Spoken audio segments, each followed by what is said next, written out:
नमस्कार, मैं योगेश राणा। बाबा केदारनाथ के मंदिर के कपाट 10 मई को सुबह 7 बजे खुल रहे हैं। इसी तरीके से गंगोत्री, यमुनोत्री और बद्रीनाथ मंदिर के कपाट खुलने का शुभ मुहूर्त क्या है, सही टाइम क्या है, यह जानेंगे। लेकिन इससे पहले ये जानते हैं बाबा केदारनाथ की पंचमुखी चल विग्रह मूर्ति के प्रस्थान के बारे में, क्योंकि ऊखीमठ से बाबा की डोली केदारनाथ धाम के लिए रवाना हो गई है। यानी बाबा केदारनाथ धाम के कपाट खुलने की प्रक्रिया शुरू हो गई है। केदारनाथ मंदिर के कपाट हर वर्ष भाई दूज के दिन बंद होते हैं और 6 महीने के बाद अक्षय तृतीया के दिन मंदिर के कपाट विधि विधान के साथ खुलते हैं। इस बार अक्षय तृतीया 10 मई को पड़ रही है, इसीलिए 10 मई को सुबह 7 बजे कपाट खुल जाएंगे। 6 माह तक जब केदारनाथ मंदिर के कपाट बंद रहते हैं तो बाबा केदार की पंचमुखी चल विग्रह मूर्ति ऊखीमठ के पंच केदार गद्दी स्थल ओंकारेश्वर मंदिर में रहती है। 6 माह तक यहीं पर पूजा विधि विधान के साथ होती है।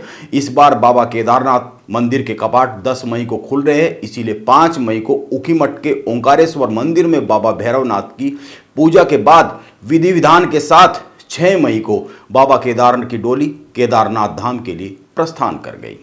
इस दौरान ओंकारेश्वर मंदिर को 8 क्विंटल फूलों से सजाया गया। ऊखीमठ में पूजा के बाद रवाना हुई बाबा केदार की डोली 9 मई को शाम के समय केदारनाथ धाम पहुंचेगी। यानी 4 दिन लगेंगे ऊखीमठ से केदारनाथ धाम तक जाने में बाबा केदार की डोली को।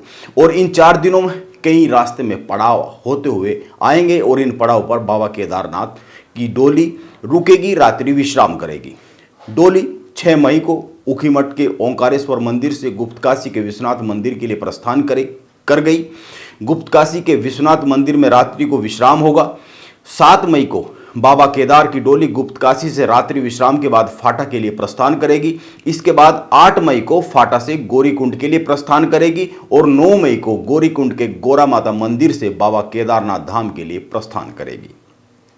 9 मई को बाबा केदार की डोली केदारनाथ धाम में पहुंच जाएगी। इसके बाद विधि विधान के साथ पूजा संपन्न होने के बाद ही 10 मई को सुबह 7 बजे मंदिर के कपाट श्रद्धालुओं के लिए खुल जाएंगे। इसके बाद श्रद्धालु बाबा केदार के दर्शन और पूजन कर सकेंगे।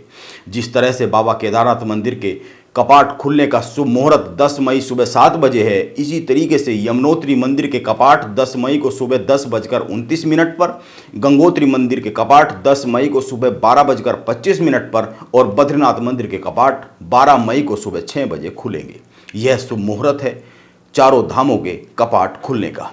इस बार केदारनाथ सहित उत्तराखंड के सभी धामों की तीर्थ यात्रा उत्तराखंड सरकार के लिए चुनौती बनती हुई साफ साफ दिख रही है। इसके पीछे सबसे बड़ा कारण आने वाले तीर्थ यात्रियों की अनुमानित संख्या है। उत्तराखंड सरकार का मानना है कि पहले 15 दिनों में ही 10 लाख से अधिक श्रद्धालु आ सकते हैं, जबकि पिछले साल 6 माह में तकरीबन 56 लाख श्रद्धालु आए थे। अभी तक 20 लाख से अधिक श्रद्धालुओं ने ऑनलाइन रजिस्ट्रेशन करा लिया है। अभी तक केवल ऑनलाइन रजिस्ट्रेशन की सुविधा ही खुली हुई है, ऑफलाइन रजिस्ट्रेशन बंद है। ऑफलाइन रजिस्ट्रेशन 8 मई से हरिद्वार और ऋषिकेश में खुलेंगे। यह सुविधा केवल हरिद्वार और ऋषिकेश में ही उपलब्ध होगी। 8 मई के बाद तीर्थयात्री हरिद्वार और ऋषिकेश में ऑफलाइन रजिस्ट्रेशन भी करा सकेंगे।